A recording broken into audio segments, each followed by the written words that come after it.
कफन से सजा के, लाल चुनरी से सजा के, बांध के, इलाज के मट्टी के लेके लोग चली है। वो समय के बात हो कि ललकी चुनरिया से हमके सजावला, लेकिन अरे लौकता सगरो,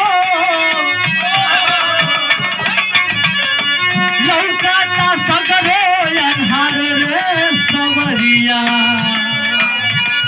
अरे लौकता सगरो अन्हार रे सवरिया, आई गईले अंगना कहार रे सुवरिया।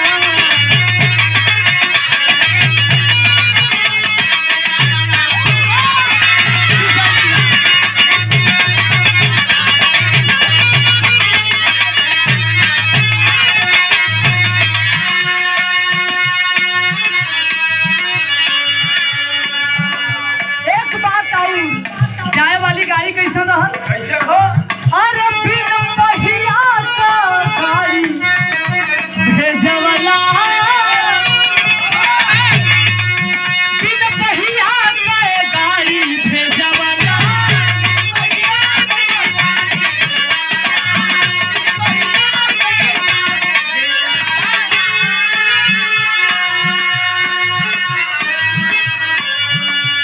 बिन पहिया का गाड़ी वही बांसे पर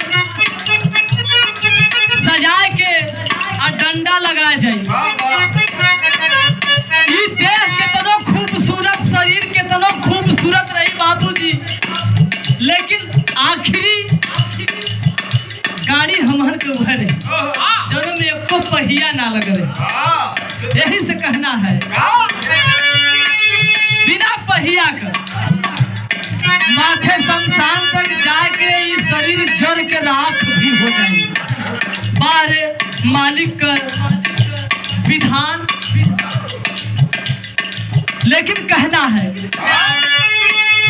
बिन पहिया के गाड़ी भेजवला,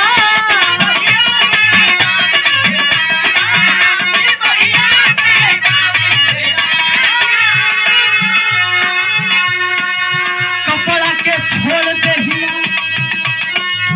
कपड़ा के छोड़ दे हमारी से सजवला हो, मारी से सजवला,